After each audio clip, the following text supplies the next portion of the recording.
Au cours des dernières années, nous avons exploré de nombreux endroits, rencontré des centaines de personnes. Merci pour tout ce que vous faites. Beaucoup ont été profondément marqués par nos enquêtes. La mort me fascine. Je suis obsédé par le mystère qui l'entoure. Non. Des esprits continuent-ils de hanter ces lieux, ainsi que leurs occupants?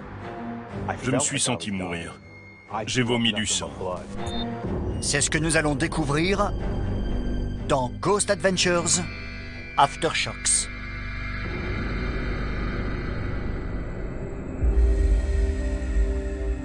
Lorsque nous sommes venus enquêter à la Glen Tavern Inn en 2012, nous y avons rencontré Patrick Smith, qui travaillait là-bas en tant que médium. Patrick, la dernière fois qu'on s'est vu, c'était à la Glen Tavern Inn. Oui, c'est ça. Inaugurée en 1911, cette auberge a prospéré pendant le boom pétrolier californien. Mais dans les années 20, la prohibition a rapidement mis fin à son succès. En ces temps difficiles, le deuxième étage est devenu à la fois bar clandestin, maison close et tripot. En raison de ces activités illégales, beaucoup d'événements ayant eu lieu à l'époque sont passés sous silence, notamment les faits de violence.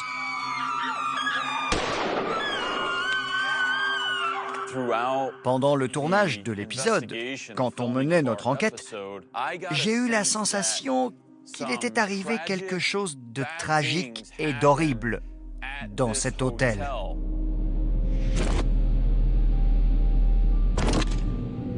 Il y avait des esprits, je les ai sentis. Et je crois que notre présence les a dérangés. Notre intention n'était pas du tout de les provoquer ou de leur manquer de respect. Mais j'ai eu l'impression d'avoir levé une espèce de voile spirituel, d'avoir fait éclater la bulle dans laquelle vous vous trouviez. Patrick travaille toujours à la Glen Tavern. Il continue d'y côtoyer ses autres occupants, morts et vivants. Monica De La Torre, la fille du propriétaire, vivait également sur place jusqu'à ce que l'influence négative des lieux la pousse à déménager. Quand je vous ai rencontré, vous m'avez parlé d'une expérience que vous avez vécue dans l'appartement où vous habitiez à la Glen Tavern Inn. Regardons ça ensemble. Racontez-nous la fois où vous avez compris que cet endroit était hanté. C'était il y a à peu près 9 ans, la semaine où j'ai emménagé. J'étais chez moi, dans le salon. Il y avait des placards encastrés qui montaient jusqu'au plafond. J'étais en train de ranger des classeurs, de la paperasse. Je me souviens, je voulais les mettre tout en haut. J'avais les bras en l'air et là, une femme est entrée. Elle m'a regardée. Je la voyais comme je vous vois. Et elle a disparu dans le mur. Là? Oui.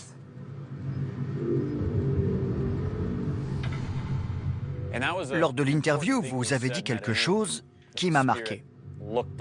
Cette femme qui vous avait regardé. Certains esprits nous apparaissent un peu comme si on projetait un vieux film des années 20. Une dame qui traverse le couloir avant de disparaître dans un mur, par exemple. Oui. Vous voyez? Mais d'après moi, ce n'est pas aussi fort qu'un esprit qui marque une pause pour vous regarder.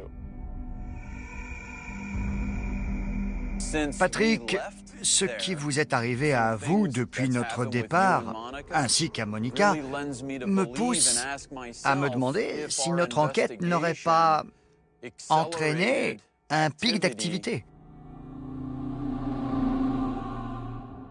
Patrick, je voudrais savoir ce qui vous est arrivé après notre départ. 2 mois plus tard, 6 semaines peut-être. Si vite que ça? Oui. Je me suis réveillé vers 3 heures du matin. J'avais horriblement mal à la poitrine et aux bras. J'ai compris qu'il fallait que j'aille à l'hôpital sur le champ. Tout le monde dormait encore à l'hôtel. Alors, je me suis dit que le mieux, ce serait de m'y rendre par mes propres moyens. L'hôpital était à une vingtaine de kilomètres. À ce moment-là, vous saviez que ça n'allait pas? Je savais que j'étais en train de faire un malaise cardiaque. Quand je suis arrivé à l'hôpital, le trajet m'a vraiment paru interminable. Et quand je suis arrivé, ils m'ont tout de suite hospitalisé. Après examen, les médecins ont conclu que je souffrais d'une insuffisance cardiaque. Ils ont découvert que les parties antérieures et inférieures du cœur étaient mortes. Le tissu musculaire était nécrosé. Quand je me suis réveillé à 3 heures du matin, on aurait dit que mon cœur était pris dans un étau.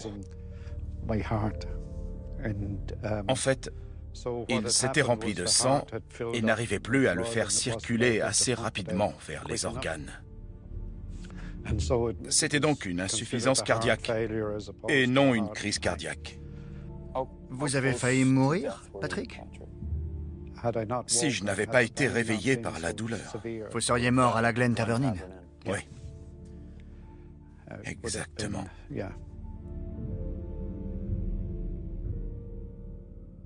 J'ai une question à vous poser. Allez-y.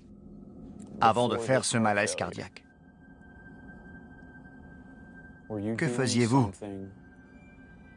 Étiez-vous en train de communiquer avec les esprits? Avant de vous sentir mal, Patrick, avez-vous reçu un message, comme une sorte d'avertissement, qui aurait quelque chose à voir avec votre problème cardiaque? Oui, j'en ai reçu 2. Le premier, souvenez-vous, c'était pendant l'émission.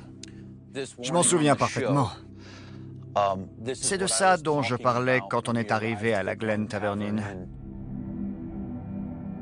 Il y avait beaucoup d'activités, beaucoup plus que pendant le tournage des autres épisodes. À un moment donné, avant d'entamer la séance, Oui. vous étiez dans le hall d'entrée avec Monica et sa mère. Et quelque chose ne tournait pas rond.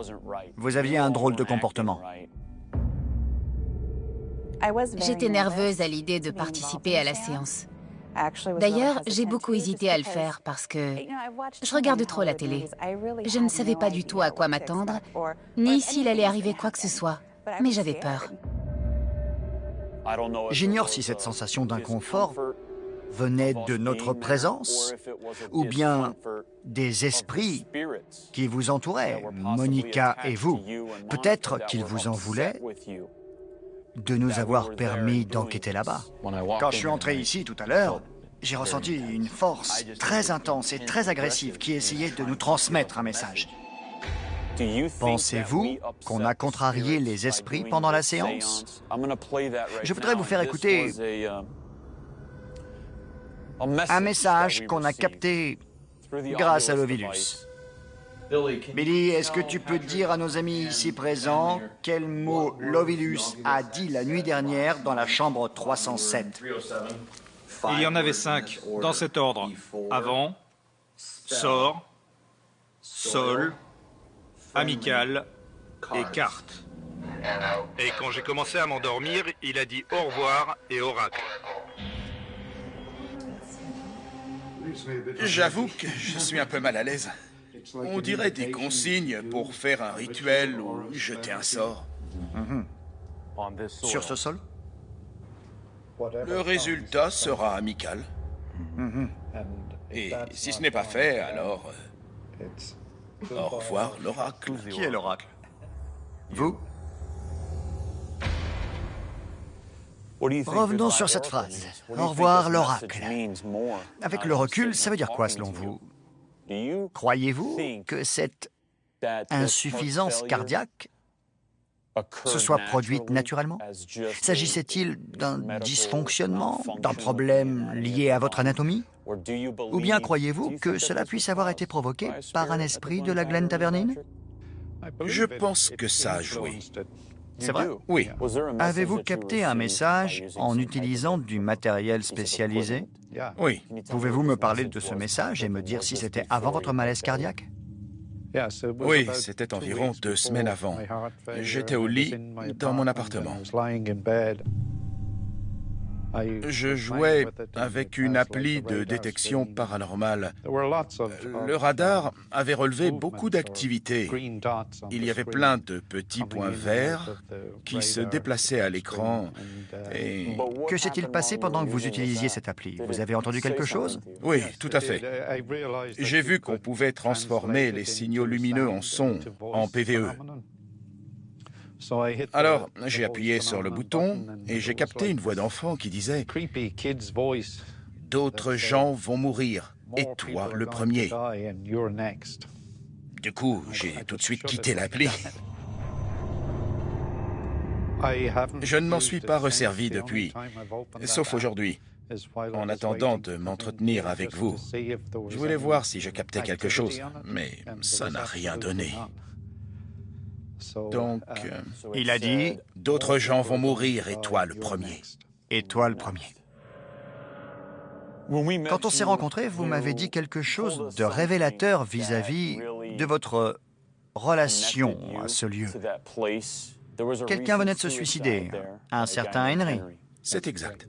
Lors de l'entretien, vous nous avez confié que cet homme s'était donné la mort en se pendant dans un placard. N'est-ce pas? Repasse la séquence, Billy. En 2008, la Glen Tavern Inn a connu une tragédie. Une pendaison. Le monsieur s'appelait Henry. Henry a mis fin à ses jours dans une chambre du premier étage. C'est là que cet homme s'est suicidé? Oui. Là. Oui. Ici. On l'a trouvé là. La première fois que je suis venu, j'étais dehors sur l'escalier de secours et j'ai demandé à la fille qui me faisait visiter s'il y avait déjà eu des suicides ici. Elle m'a dit non, pas à ma connaissance. 2 jours plus tard, on a trouvé cet homme dans son appartement. Il s'était pendu.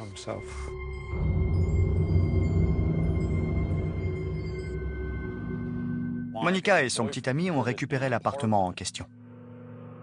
La pièce qu'elle nous a fait visiter, où cet homme venait de se suicider, a été convertie en poste d'observation, où ils enregistrent les voix des défunts sous forme de PVE. Avec mon équipe, j'enquête en permanence. Si je vivais là-bas, je ferais sûrement la même chose. Vous étiez à fond là-dedans, non? Votre compagnon et vous, vous tentiez par tous les moyens de contacter les esprits. Ça ne venait jamais de moi. C'était Jeremy qui montait avec son matériel. Ce qui me fait halluciner quand j'arrive à capter des voix, c'est que je peux pas me l'expliquer d'un point de vue physique. On les entend aussi distinctement que si c'était moi qui parlais et pourtant, ça colle pas. Rien n'apparaît dans la gamme de longueur d'onde. Ça n'a pas de sens. Non. Êtes-vous d'accord avec ce que Monica faisait à l'hôtel et avec la façon dont elle communiquait avec les esprits, Patrick? Il ne m'appartient pas de la juger. On a tous une bonne raison de mener notre enquête. Je suis sûr qu'elle voulait simplement mieux comprendre ce qui se passait là-bas. Et Jeremy aussi.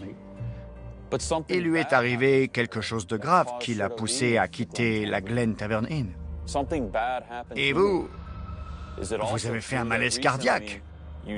Est-il vrai que vous avez récemment été témoin d'une apparition au 2e étage au cours d'une enquête? Oui. C'était quoi? Eh bien, je faisais une séance de spiritisme. Nous étions 5 hommes assis autour de la table. J'avais fermé les yeux pour invoquer les esprits. Et soudain, une femme m'est apparue, juste derrière Jeremy. Le petit ami de Monica? Elle était pendue à une poutre qui n'existait pas. Et là, je me suis aperçu que la tête de Jeremy penchait du même côté que celle de la femme pendue derrière lui.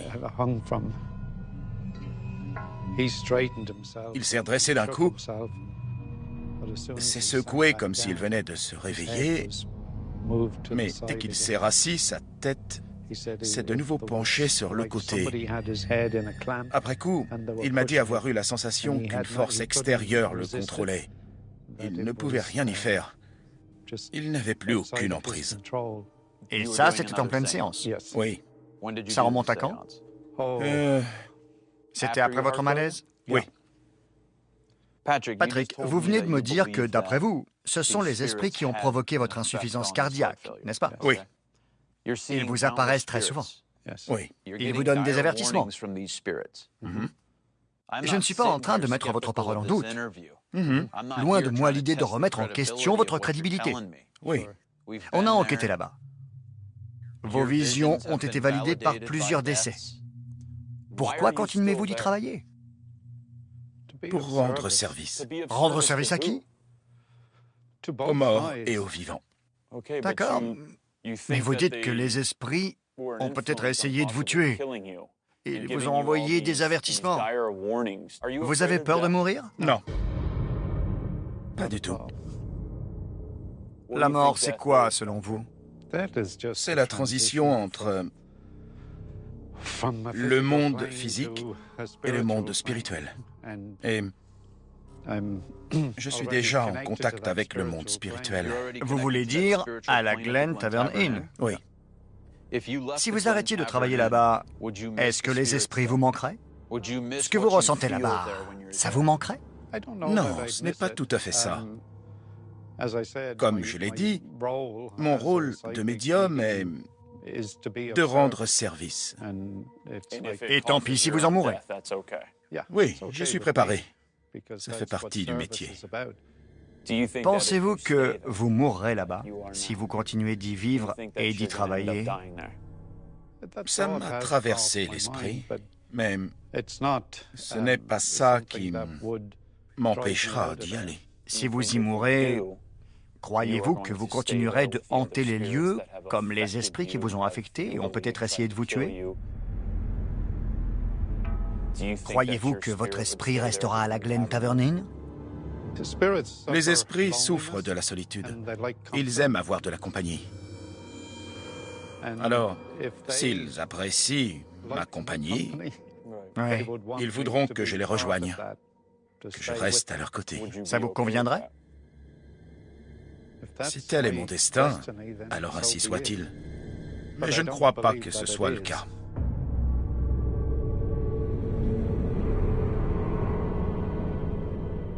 Patrick, croyez-vous que notre enquête à la Glen Tavern Inn ait eu des conséquences négatives sur Monica et vous? Non, je ne pense pas que ça ait déclenché quoi que ce soit, mais ça a peut-être accéléré les choses. Moi, je pense que notre présence les a dérangés. On s'est immiscé dans la relation privilégiée que vous entreteniez avec un ou plusieurs esprits féminins. Peut-être celui-là même qui s'est manifesté à Monica. On s'est immiscé là-dedans et ça ne leur a pas plu, parce qu'ils vous contrôlent. Ils savent que vous avez un don et c'est pour ça que vous êtes là. La relation que Patrick entretient avec les esprits le met-il en danger? Croyez-vous qu'il soit trop impliqué? Il y a beaucoup d'activités à la Glen Tavern. Quand on est plus réceptif que la moyenne, comme Patrick ou moi-même, et qu'en plus on vit sur place, on est exposé aux esprits en permanence. Ouais. Et ils se servent de nous. Vous y êtes resté combien de temps? 10 ans. 10 ans? Pourquoi êtes-vous parti? Qu'est-ce qui est arrivé? Ça a dû commencer l'année dernière. Je me sentais un peu perturbée. Je ne dirais pas que j'étais déprimée, mais je n'avais pas d'énergie. Et dès que je quittais l'hôtel, ça allait mieux. J'ai déménagé il y a 6 mois et j'ai le sentiment d'avoir changé. C'est vraiment impressionnant. Quand un lieu est hanté par des esprits, certains sont plus puissants ou plus agressifs que d'autres. Lorsqu'ils ne sont pas en paix, ils peuvent aussi être agaçants qu'une nuée de moustiques. Ils n'arrêtent pas de nous tourner autour et de nous pomper notre énergie. Au fond, vous ferez ce que vous voudrez. Vous en savez un peu plus que moi sur les esprits de la Glen Tavern. Et vous resterez sûrement là-bas, quoi que je dise. Ça changera rien. Donc, c'est le fil conducteur de ma vie. ouais. J'ai toujours reçu des messages très clairs lorsqu'il était temps de tourner la page. Et pour l'instant, je n'ai rien capté. Patrick soutient n'avoir reçu aucune indication qu'il était temps de passer à autre chose. Mais alors, que penser de son malaise cardiaque? N'est-ce pas un signe qu'il faut changer la donne? Je veux convier deux habitués de l'émission et amis de l'équipe Ghost Adventures pour leur parler des avertissements que nous ignorons souvent dans notre quête de vérité et des liens que nous tissons avec certains lieux. Le Washoe Club, par exemple, auquel nous sommes étroitement liés depuis plus de 10 ans. La première fois qu'on vous a demandé de participer à un épisode de Ghost Adventures, c'est quand nous sommes retournés au Washoe Club. Nous voici de retour là où notre aventure a commencé, Virginia City, dans le Nevada. C'est là que nous avons réussi à filmer notre toute première apparition de fantôme. C'est au Washoe Club qu'on a tourné notre premier documentaire. On a filmé une apparition dans la salle de bal.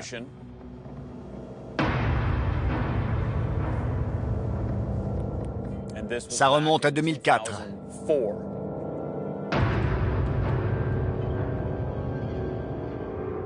Mark et Debbie Constantino nous ont contactés parce que les esprits du Washoe Club mentionnaient régulièrement nos prénoms sur les enregistrements. Ils prononcent souvent ton nom et celui de Nick. Oui. Ces esprits qui nous appellent, Nick et moi, par notre prénom, vous croyez qu'ils savent qu'on est là? Oui, il fait peur cet endroit. Oui.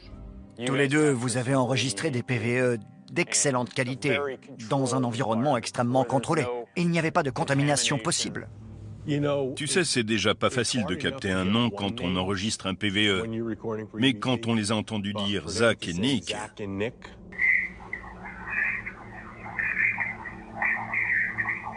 Je rêve! Eh ben, la vache, mec, c'est énorme. Ils savent pertinemment qu'on vous connaît. Et que si on enregistre des PVE vous concernant, Vous allez nous le dire. vous serez au courant. Et qu'est-ce qu'on fera? Vous retournerez là-bas. Exactement. Vous savez qu'on est de retour? Vous nous avez appelés. Tout à l'heure, j'évoquais notre enquête à la Glen Tavern Inn. Oui. Je discutais avec un monsieur qui s'appelle Patrick. Je lui ai demandé si, d'après lui, l'équipe de Ghost Adventures s'était immiscée entre les esprits et lui. Ils entretenaient une relation privilégiée et les phénomènes se sont intensifiés après notre départ. Je te pose la même question. Quand on a enquêté au Washoe Club, on a filmé une apparition. Il y avait beaucoup d'activités paranormales. Quand tu y es allé avec Debbie, vous avez enregistré plusieurs PVE qui mentionnaient nos noms. Oui. Est-ce que tu crois que c'est parce que Debbie et toi, vous nous avez demandé de retourner là-bas, que vous avez tous les deux traversé des moments, pour le moins, comment je pourrais dire, difficiles? Tu sais, je me souviens en particulier de ce que Debbie a dit aux esprits le soir de l'enquête, et qui, selon moi, l'a rendu extrêmement vulnérable. Regarde. Bon alors, la dernière fois qu'on est venu, vous avez dit que vous aviez peur du retour de Nick et de Zach. C'est vous qui m'avez parlé la fois dernière. Vous me faisiez confiance. Est-ce que vous avez peur? Elle leur a dit, vous me faisiez confiance. Oui. Debbie a établi une relation privilégiée avec les esprits. Vous me faisiez confiance. Oui. Oui. Tu vois, elle s'adressait directement à un esprit masculin. Qu'est-ce qu'elle a bien pu déclencher en lui disant ça? D'après toi, Mark, y a-t-il eu un moment ce soir-là où elle s'est tellement abandonnée qu'elle aurait noué des liens avec l'esprit de cet homme puissant? On lit en elle comme dans un livre ouvert. C'est à la fois sa force et sa faiblesse. Tu ne trouves pas ça risqué? D'autres personnes nous ont parlé de cet individu. Dans l'épisode sur le Washoe Club, on nous a confié qu'il était apparu à un médium lors d'une séance de spiritisme. Oui. Le médium s'est redressé et nous a dit « Un homme vêtu d'une veste sombre vient d'entrer. Nous sommes en présence d'un meurtrier. Cet homme a déjà tué. Il aime ça. » Quand Debbie et toi, vous avez quitté le Washoe Club, Oui. vous avez enregistré un PVE dans la voiture. Un esprit vous a indiqué sa présence à l'arrière. Oui. Écoute. Vous voulez nous dire quelque chose? Vous voulez nous dire quelque chose? Je suis à l'arrière. Repasse là. Vous voulez nous dire quelque chose?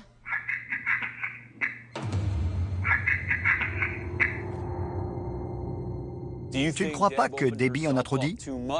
Ce faisant, elle a peut-être invité l'esprit à s'immiscer dans votre couple et provoquer tes ennuis de santé. Tu peux raconter ce qui t'est arrivé? On était en train d'enregistrer des PVE au Washoe Club.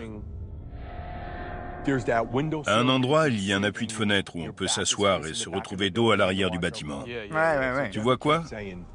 Debbie n'arrêtait pas de me dire « Ne te mets pas dos à l'arrière du bâtiment, s'il te plaît, ne fais pas ça. » D'habitude, quand elle m'interdit de faire un truc, j'ai tendance à ne pas l'écouter parce que tu sais, c'est comme ça qu'on fonctionne tous les deux.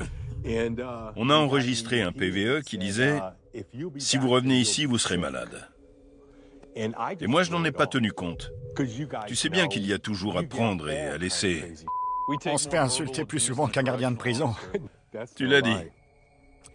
Bref, le lendemain, on devait donner une conférence vers 4 ou 5 heures de l'après-midi. On avait fait la moitié de la présentation, et là, j'ai commencé à avoir la nausée. Ça ne m'était jamais arrivé. On en a déjà parlé. Je me suis tourné vers Debbie et je lui ai dit « Je te préviens, si je sors en courant, c'est que j'ai besoin d'aller vomir. » Ça m'est tombé dessus d'un seul coup.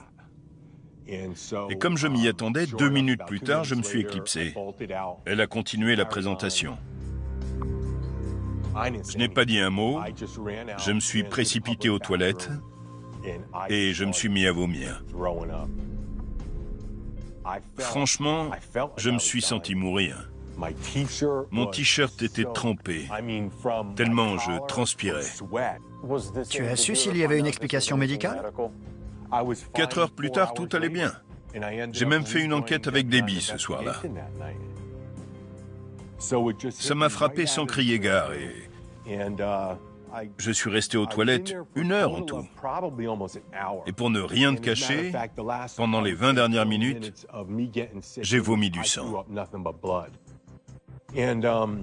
Debbie est venue me voir et elle m'a dit « Pourquoi tu te donnes en spectacle? Tout le monde est venu t'écouter parler. » Eh ben sympa ta femme. C'est clair. Elle aurait pu te consoler vu que tu crachais du sang. Je sais, j'ai cru que j'allais Et mourir. que tu suais à grosses gouttes. Mais non, tu te donnais en spectacle, Marc. Je lui tirerai les oreilles quand je la verrai. J'espère. Elle n'ira tout en bloc, mais c'est ce qu'elle a dit. Tu sais quoi? On peut faire une pause. Ouais. Ça rime à rien de vous interviewer séparément, Debbie et toi. Je veux la faire venir sur le plateau. Marc vient de me raconter la fois où les esprits du Washoe Club l'ont tellement affecté qu'il en est tombé malade. Son épouse Debbie nous rejoint pour raconter sa version de l'histoire. Qu'est-ce que tu... Ah non, je ne veux pas mettre Debbie sur la sellette. Pourquoi? Qu'est-ce que j'ai fait? On parlait de la fois où Marc s'est senti mal pendant que vous donniez une conférence. Ah oui, c'était vraiment dingue cette histoire. Je me souviens, le père Andrew Calder était là. Il est entré. Il est toujours en vie. Non, il nous a quittés. C'était un homme formidable. Il est entré aux toilettes et il a dit à Marc, « Est-ce que je peux prier pour vous ?» Je ne dis pas que Marc était possédé, mais il lui a répondu non. Il était en colère quand il a dit ça? Oui, très en colère. J'étais en rage. Les phénomènes se multiplient depuis le Washoe. Tu crois qu'il était possédé? Je crois qu'on est tous les deux affectés. Depuis quand? Toujours. J'en suis convaincue, on est né comme ça. Le Washoe Club aurait accéléré les choses? Évidemment. Ou plutôt les esprits qui le hantent? Oui. Tu sais, Zach, n'oublions pas que j'avais reçu un avertissement. Sous forme de PVE? Exactement. La veille, c'est ça? Oui. Ok. Et je n'en ai pas tenu compte. Le truc, c'est que j'ai tissé des liens avec plusieurs esprits. Ce soir-là, Marc s'est simplement dit qu'il y avait une fenêtre ouverte. Et moi, je lui ai demandé de ne pas mettre son dos à découvert. Et qu'est-ce qu'il a fait? Il a désobéi. C'est ce que je te disais. Il ne m'a pas écouté. Je me suis assis sur le rebord de la fenêtre. Je lui avais dit de pas le faire. Répète ce que tu m'as dit, Marc. Comme elle m'a interdit de le faire, j'ai désobéi. Merci. Et tu l'as fait. J'avoue que c'était peut-être pas très malin, mais... Je sais pas. Non seulement ça, Des mais... fois, je me mets en danger, mais on est là pour recueillir des preuves. Oui, mais quand on est avec un groupe, il faut montrer le bon exemple. C'est vrai. Si tu provoques les esprits, il ne faut pas t'étonner s'ils ripostent. Tu as déjà eu peur quand tu étais au Washoe Club? Oui. J'aimerais repasser une séquence filmée lors d'une de vos enquêtes là-bas, pendant laquelle une force mystérieuse semble frapper Debbie. Je dis bien frapper parce que c'était relativement violent. Regardez. Oh mon Dieu! Qu'est-ce qu'il y a? Quelque chose m'a touchée. Debbie, dis-nous ce que tu as ressenti à ce moment-là. C'était comme si un gros chat était venu se frotter contre moi, tu sais, comme ça. Un chat de 7 kilos. J'étais assise en tailleur et j'ai senti mon pantalon bouger. Cette chose avait un poids physique. Ce qui est intéressant, c'est que j'ai réagi quelques secondes avant l'anomalie, comme si elle était entourée d'un champ de force. J'ignore ce que c'était, mais c'était moi qu'il voulait. Mark et Debbie n'ont jamais hésité à pousser le bouchon dans leurs enquêtes. Suite à leur témoignage, j'ai décidé de convoquer Kevin Wolcombe, un autre enquêteur en paranormal, pour avoir un avis extérieur sur ce que nous avons vécu au Washoe Club. J'étais loin de me douter qu'il aurait des révélations à me faire sur cet endroit. Bonjour Kevin. Bonjour. Vous allez bien? Ça va et vous? Zach, enchanté. Bonjour. Et je vous présente Aaron Goodwin, la légende vivante. C'est moi. J'ai discuté avec Mark et Debbie Constantino, deux amis très proches, avec qui on a souvent enquêté. C'est pour ça que je voulais aussi m'entretenir avec quelqu'un que je n'avais jamais rencontré et qui connaît bien le Washoe Club, histoire de prendre un peu de recul. Voyez-vous, Kevin, je suis curieux de savoir ce que vous pensez de cet endroit, pour voir si ça colle avec ce qu'on y a vécu avec Mark et Debbie. Vous travaillez là-bas ou vous êtes simple enquêteur? Je travaille en tant que guide et je supervise aussi les groupes qui passent la nuit sur place pour y enquêter. Je vois. Dès que j'ai un peu de temps libre et que c'est relativement calme au bar, je monte voir si les esprits veulent me parler. Vous avez déjà communiqué avec eux? Oui, j'ai obtenu plusieurs réponses cohérentes. Des fois, j'ai l'impression de surprendre une conversation vieille de 100 ans, mais s'ils sont d'humeur, ils me répondent. Ils vous ont déjà insulté? Oh oui. La première fois que j'ai utilisé la Spirit Box, j'ai capté la voix du vieil homme dans la pièce du fond. En gros, il m'a dit d'aller me faire foutre. Il aurait au moins pu dire bonjour, c'est quand même la base. Mais il est comme ça, il n'aime pas qu'on le dérange. On va écouter ça. Désolé, mesdames et messieurs, mais nous allons devoir censurer une partie de la séquence, tout comme nous venons de le faire avec Kevin, pour épargner les oreilles de nos jeunes téléspectateurs. Je voudrais vous parler.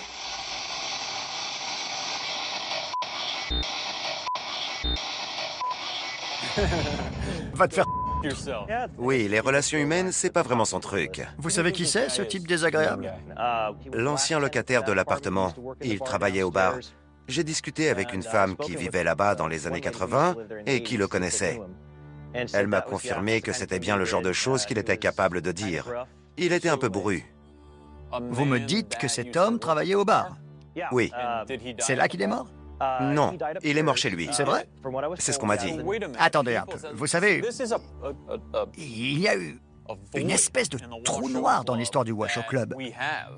On n'a aucun détail historique sur cet établissement, mis à part que c'était un club pour millionnaires et qu'il servait notamment de maison close au 19e siècle.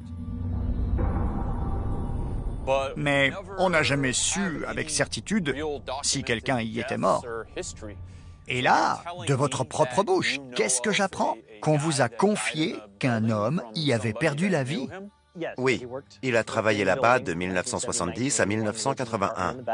Il vivait dans l'appartement du fond. Quand il a appris qu'il allait être expulsé, il a préféré se donner la mort. Sérieux? Oui, ça a été sa solution. Et la personne qui le connaissait, c'était qui? C'est une ancienne occupante de l'immeuble qui nous a appris la nouvelle ce mois-ci. C'était un type bien ou plutôt le genre à s'en prendre à vous s'il ne vous aimait pas? D'après ce qu'on m'a dit, c'était plutôt la deuxième option. Il récupérait des pochettes d'allumettes de maison close et s'il ne vous aimait pas, il en glissait une dans votre poche pour vous causer des problèmes avec votre femme. Vous savez, c'est marrant que vous me disiez ça parce que la fois où on est retourné au Washoe Club, J'ai discuté avec le barman et il m'a dit avoir vu des pochettes d'allumettes bouger toutes seules sur le bar. Oui. J'ai vu des pochettes d'allumettes se déplacer sur le bar. Se déplacer? Comment ça? Toutes seules? Oui, toutes seules. Elles bougeaient comme ça. À mon avis, c'était le même type. Vous avez entendu parler de Mark et Debbie Constantino? Oui. Et de ce qu'ils ont vécu là-bas? J'ai visionné plusieurs de leurs séances. Pensez-vous que l'esprit violent qui leur a fourni tous ces PVE de qualité puisse être lié à l'homme qui s'est suicidé là-bas dans les années 80? Oui. D'ailleurs, ils ne font peut-être qu'un. Mark et Debbie Constantino ont recueilli quelques-uns des meilleurs PVE jamais enregistrés à ce jour. Mais parfois, je crains que leur méthode ne les expose à l'influence négative des esprits. Le jeu en vaut-il la chandelle? C'est grâce aux petites différences entre Debbie et moi qu'on recueille des preuves irréfutables. Mais en même temps... Quand on enquête quelque part, ça arrive souvent qu'un esprit masculin ait un faible pour Debbie. Parce que vous n'avez pas la même façon de procéder? Disons que si j'étais un esprit masculin et que j'étais piégé quelque part, si je vous voyais débarquer tous les deux, je préférerais parler à Debbie. Il y a beaucoup de choses en jeu. Tu m'aimes pas? J'ai pas dit ça, mais bon, t'es quand même moins sexy. Ben voyons.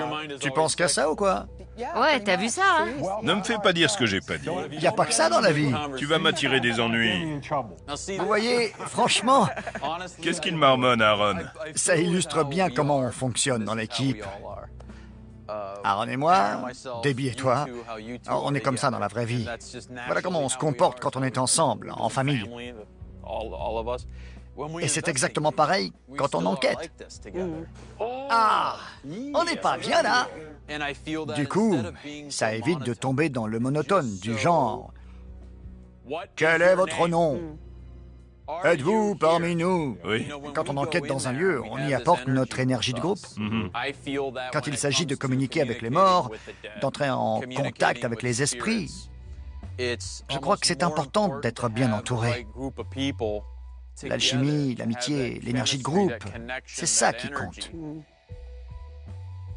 On vous adore, merci d'être venu. De rien, merci à toi. Dans mes bras, à la prochaine. Un dernier truc avant de partir. Tu sais, les répercussions physiques de ce métier, nous, on les connaît. On sait ce que ça nous coûte au quotidien. T'y penses, toi, des fois? Je me rassieds parce que c'est une question délicate. Je ne sais pas pourquoi, mais la mort me fascine. Je suis obsédé par le mystère qui l'entoure. Ouais. Les interviews permettent de montrer un autre côté de notre personnalité. Cette émission, c'est moi qui voulais la faire. C'était mon idée parce que je m'intéresse aux gens. Ça me tenait à cœur. Mais il y a quelque chose qui nous distingue des autres. On sait pertinemment qu'on va faire ça. Oui. Toute notre vie. Je pense qu'on s'est rencontrés pour une très bonne raison. Ouais. Mais je ne sais toujours pas laquelle. Moi non plus. Mais c'est à nous de le découvrir. Moi aussi, je le ressens. Je crois que ce n'est pas de notre ressort. Non. Quand il sera temps qu'on le sache, on le saura. Quand le moment sera venu. Ouais. Ça a quelque chose à voir avec les esprits, comme lorsqu'ils se sont servis de vous pour nous inciter à revenir au Washoe Club. C'est là qu'on s'est rencontrés. Oui. Et vous en avez subi les conséquences après coup. Oui. Oui. Notre métier a eu des répercussions énormes sur notre vie. À tous. Tu le sais bien. Et toi, tu te sens capable de gérer ça? Oui, je sais. C'est ça le problème. C'est vrai, des fois je m'en sens capable. Tu te crois plus fort qu'eux, c'est ça ton problème. Mais c'est faux, parce qu'on ne sait pas à quoi on a affaire. Marc, ça t'arrive de regretter d'avoir choisi ce métier? Oui, très souvent. Ce que je vais te dire, peu de gens le savent. Je ne suis même pas sûr que Debbie s'en souvienne. Quand on a commencé à enregistrer les PVE, j'ai dit « Voulez-vous me demander quelque chose ?» Et on en a capté un qui disait « Pouvez-vous reposer la question dans quelque temps ?» Depuis que j'ai entendu ça, je n'arrête pas d'y penser. Serais-je puni pour ce que je fais aujourd'hui quand je serai dans l'autre monde? Les esprits qui me parlent auront-ils une emprise sur moi? Ça ne me quitte jamais. Je me demande si ce qu'on fait...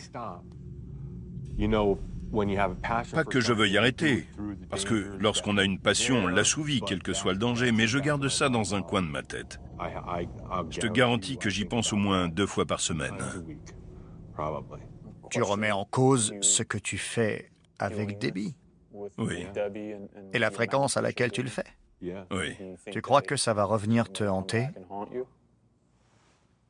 Ce qui m'inquiète, c'est le passage vers l'au-delà. Tu as peur?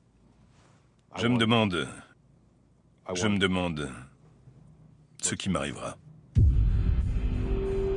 Il y a des forces qui nous dépassent. Tout ce qu'on peut faire, c'est les écouter. Le reste est impalpable. Si tel est mon destin, ainsi soit-il. Mais je ne crois pas que ce soit le cas. Dans la vie, il y a plus de mystères que de certitudes. Et certains de ces mystères appartiennent au monde spirituel. Si on essaie de les percer de notre vivant, on ignore ce qui nous arrivera. On ignore même ce qui sortira de la boîte de Pandore. C'est vrai. Oui. On n'en sait rien. Lorsqu'on soigne un patient, il y a toujours des effets secondaires. Oh oui. Oui. Et on en souffre.